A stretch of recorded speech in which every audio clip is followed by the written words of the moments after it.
आपने कल देखा होगा कि जिस घटनाक्रम का विवरण आदरणीय प्रमोद तिवारी जी ने किया, उसके आधार पर कांग्रेस के अध्यक्ष, राज्यसभा में विरोधी दलों के नेता मल्लिकार्जुन खड़गे जी ने लोकसभा में आदरणीय अध्यक्ष महोदय को एक चिट्ठी भेजी, जिसमें उनके साथ हुई जो आक्रामक और अपमानजनक व्यवहार का विवरण था।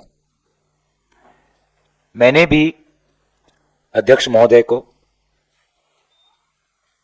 एक चिट्ठी भेजी और इंक्वायरी की मांग की, क्योंकि मैं भी उस समय आदरणीय खड़गे जी, आदरणीय प्रियंका जी और विभिन्न हमारे लोकसभा की महिलाओं के सांसदों के साथ था, जब मैंने देखा कि किस प्रकार से भाजपा दल के पुरुष सांसद उन पर हावी हो रहे थे, आक्रामक हो रहे थे, उनके लिए रास्ता नहीं छोड़ रहे थे।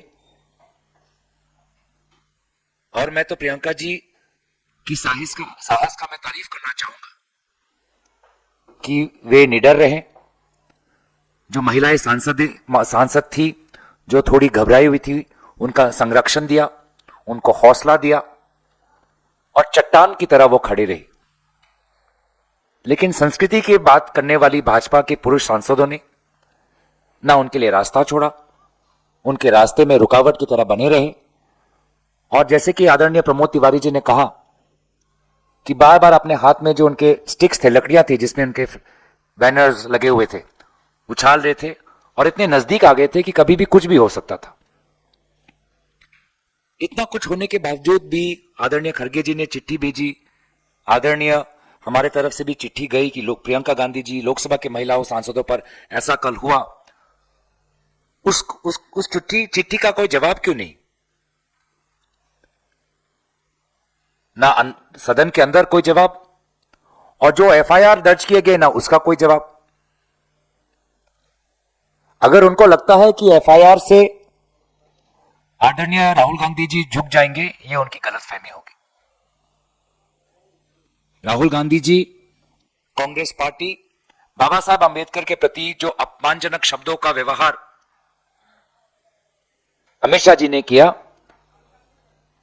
उसके विपरीत हम आवाज उठाते रहेंगे और बुलंदी से आवाज उठाएंगे। झूठे एफआईआर से हम पीछे हटने वाले नहीं। आखिर इतना अहंकार क्यों? यह घमंड किस बात की कि अमित शाह जी माफी मांगते?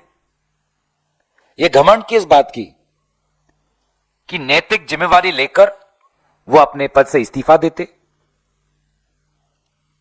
ये कैसा याराना?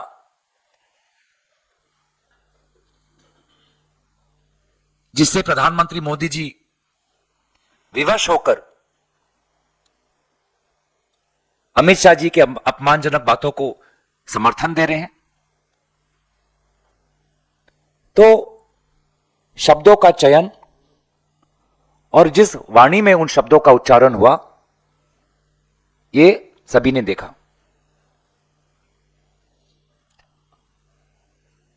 जो आप सभी ने कम्युनिकेशंस पढ़ा है, कम्युनिकेशन में, मास कम्युनिकेशन में यही सिखाया जाता है कि कभी कभी शब्दों के द्वारा नहीं, शब्दों को आप किस प्रकार से उसका उच्चारण कर रहे हो, जो आपकी बॉडी लैंग्वेज है, उससे आपकी अंदर की जो मंशा है वो आप दिखाते हो।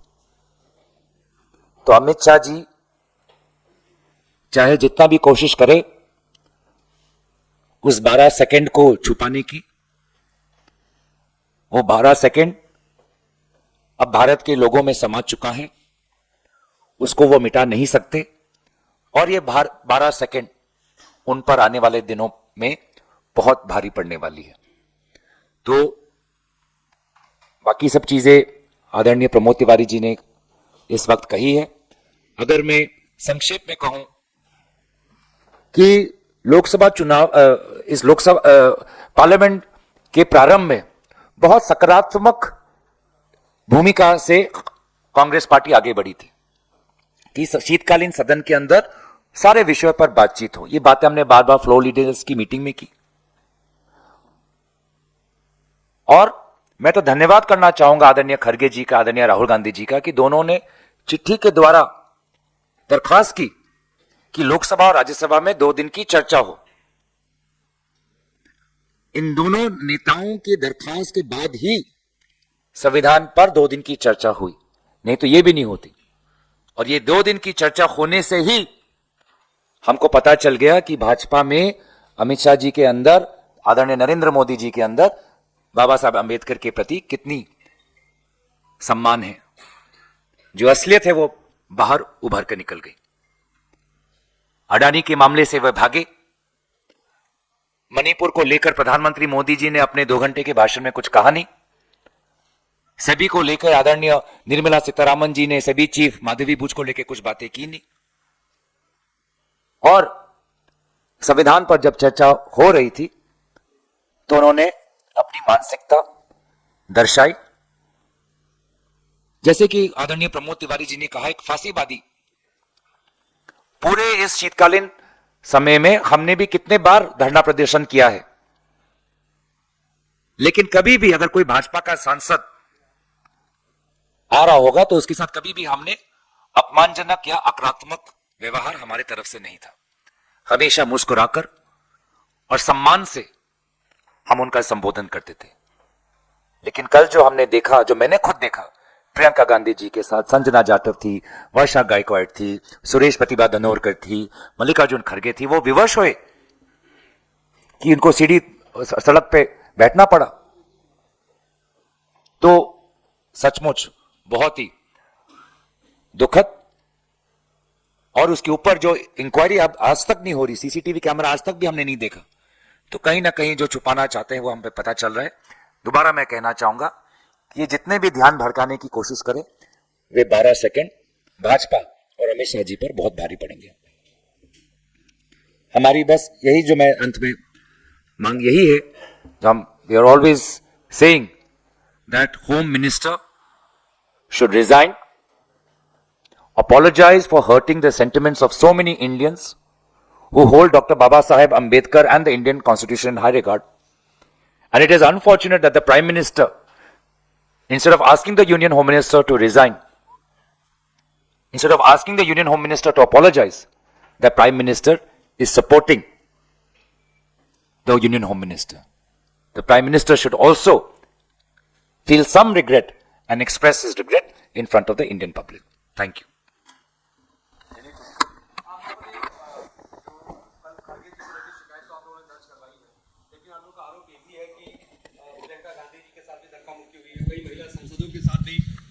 आप लोगों ने मल्लिकार्जुन खड़गे से संबंधित एफआईआर तो दर्ज करवा दी है, लेकिन आप लोगों ने यह भी आरोप लगाया कि प्रियंका गांधी के साथ भी धक्का मुक्की हुई है, कई महिला सांसदों के साथ धक्का मुक्की हुई है, वो भी असहज हुई है। तो क्या आप लोग इस मुद्दे को लेकर भी एफआईआर दर्ज कराने वाले हैं? देखिए, हमने राज्यसभा में और हमारे दोस्त गोई साहब ने अध्यक्ष को लिखा है, सबने, वो सारे तथ्य सबके जानकारी में हैं। क्योंकि कोई राज्यसभा का सदस्य था, कोई लोकसभा का था। खड़गे जी अगर राज्यसभा के थे तो प्रियंका जी और महिलाएं ज्यादातर उसमें लोकसभा की, दोनों को दिया है। हमें पूरी उम्मीद है कि जो हमने तथ्य उनके सामने रखे हैं, और इसीलिए बार बार हम सीसीटीवी का जिक्र कर रहे हैं। हम लोगों ने भी बहुत धरने दिया, हर पार्टी देती है, बगल में एक गैलरी छोड़ दी जाती है हमेशा, और उसमें खड़े हो जाते हैं सिक्योरिटी के लोग, उधर से निकलते हैं। यहां तो जो पुरुष थे, जैसा अभी गोगी साहब ने कहा, पुरुष झपट्टा मार रहे थे, जैसे नहीं नहीं नहीं। अरे मैं कहता हूं, ऐसा लग रहा था जैसे टेरर अटैक जो हुआ था दोबारा भाजपा वालों के रूप में। मैं किसी को टेररिस्ट नहीं कह रहा हूं, लेकिन हालात वही बन गए। मेरा एक सवाल है, 20 दिन का ये जो विंटर सेशन है ये खत्म हुआ है, और according to one report it says that 54.5% of Lok Sabha work has been done and 40% work has been done in Rajya Sabha. So who to be blamed for not this pending work? वो one. And number two, आपके सहयोगी बोल रहे हैं कि एक तरफ जो बीजेपी भाजपा है वो नहीं चलने दी, उन्होंने नहीं चलने दिया सदन की कार्रवाई, और कांग्रेस भी अपने मुद्दों को लेकर अड़ी रही, तो लोगों का मुद्दा नहीं आया. प्लीज आपका. Depends on how do you define work. Is work only government business? For us, work is raising the issues of the people. For maybe some work means only government business and we are only here to pass government business. But that does not work for us. Work is about raising the issues of the public. And if you listen to the speeches of Rahul Gandhi ji, Priyanka Gandhi ji, Kharge ji, Jairam Ramesh ji, Pramod ji, you would see that all the issues were raised. So issues were raised, questions were asked. Now I think you should ask, or people should ask the BJP how many questions they answered. Did they answer the question on Manipur? Did they answer the question on Adani? Did they answer the question on MSP and DAP to the farmers? Did they answer the question to the doubt in the electoral process? I think that is work.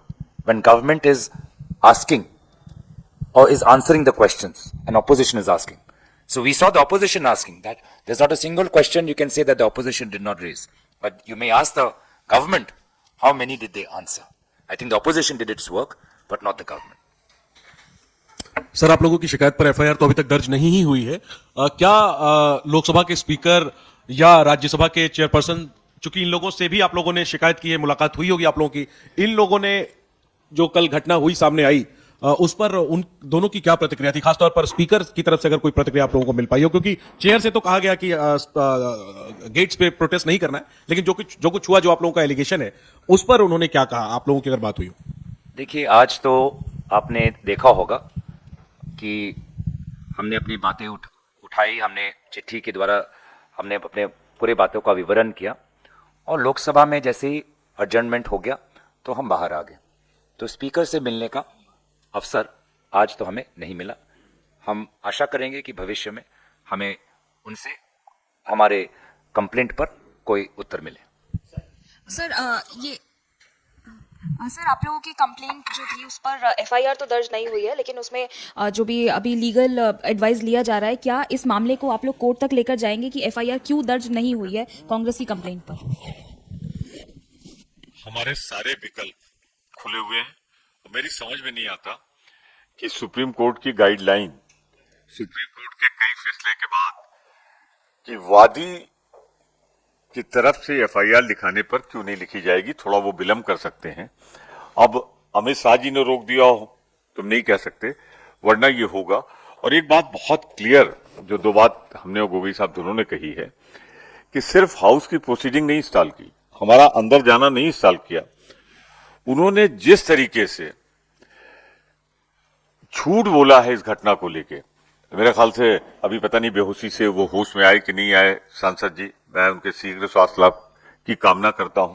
बहुत भयंकर रूप से, बस सिर्फ ये होता था कोई मंत्री जाता था तो उठ के बैठ जाते, फिर बेहोशी शुरू हो जाती है, या फिर होश आता होगा कोई बीमारी होगी, तमाम नहीं है। और जो हमारे दूसरे सम्मानित सदस्य है, पहले फोटोग्राफ में तो खून नहीं बह रहा, दोबारा आया है तो अब तो रुक गया होगा खून बहना। इसी तरह से कुछ आरोप भी घटिया किस्म के, जिनका जिक्र भी नहीं करना चाहता। जैसे मैं अपना उदाहरण दूं, मैं जा रहा था, मुझे यही महिला सदस्य, क्या नाम है उनका, वो यूं करके रोक रही, तो मैं तो डर गया। तो जो कुछ हो रहा था, अरे यार नागालैंड वाली, क्या नाम उनका, कोनियाक जी, मैंने तो अपने स्वास्थ्य का ध्यान में रखते हुए पीछे हट गया मैं। तो मैं इतना कह सकता हूं कि कल तो बिल्कुल ऐसा लग रहा था जैसे ये सब मिलकर झूठे आरोप रुक के, थोड़ी देर में कुछ आया, फिर थोड़ी देर में कुछ आया, फिर थोड़ी देर में कुछ आया। इसीलिए हमारी गोगोई साहब की डिमांड है कि जो सीसीटीवी फुटेज है वो एक सेकंड दिखाई जाए तो उसमें पता लग जाएगा कितनों को रोक चुकी थी। ये कभी, जैसे कि इन्होंने कहा कि धरना हम भी कर चुके हैं और धरना भाजपा भी कर चुकी है। ऐसा नहीं है कि भाजपा ने कल पहली बार धरना किया, इससे पहले भी भाजपा ने अपने अपने मुद्दों पर उन्होंने धरना प्रदर्शन किया। लेकिन कल जिस प्रकार का आक्रामक उन्होंने रूप धारण किया, जिस प्रकार से माहौल को बिगाड़ने की कोशिश की, कहीं ना कहीं यह भी प्रश्न उठ सकता है कि अमित शाह जी के गलती से ध्यान भटकाने की कहीं ना कहीं क्या ये सुनिश्चित योजना तो नहीं थी? क्योंकि इससे पहले उन्होंने भी धरने किए, हमने भी किए। हमेशा सिक्योरिटी, जब हम कांग्रेस पार्टी करती है, सिक्योरिटी हमेशा रहती है। तो कहीं ना कहीं एक वो डेलिब्रेट तो नहीं है, सुनिश्चित तो नहीं है, ये भी सवाल उठता है, ताकि हम अमित शाह जी ने जो गलती की, जो वो 12 सेकंड में जो उन्होंने अपमान किया, प्रधानमंत्री मोदी जी ने समर्थन किया, उससे देश का ध्यान भटकाने का ये सुनिश्चित योजना हमें तो लग रहा है। जब भी सत्र होता है, सत्र की समाप्ति पे एक स्पीकर या जो राज्यसभा में चेयरमैन उनकी तरफ से हाई टी होता है। आज कांग्रेस पार्टी ने उसका बहिष्कार किया, इसका क्या कारण था? जहां तक मेरी जानकारी है, काफी एनडीए के लोग भी नहीं थे, तो क्या आप कहेंगे कि एनडीए ने भी बहिष्कार किया? तो एनडीए क्यों नहीं गई? एनडीए के दो, जहां तक मेरी जानकारी है, 2 ही दल गए हैं, और एनडीए के कितने समर्थक दल हैं वो भी आप जानते हैं, तो वो भी सवाल जायज है कि क्यों नहीं गए, और 2 ही क्यों थे? तो शायद उनको भी नाराजगी है कि भाजपा आखिर इतनी घमंड में क्यों है कि माफी नहीं मांग पा रही, खेद क्यों नहीं प्रकट कर पा रही, शायद उनके मन में ये हो, तो वो पूछे उनसे। आज देखिए, उनका प्रोग्राम आप एआईसीसी में आपको पता चल जाएगा।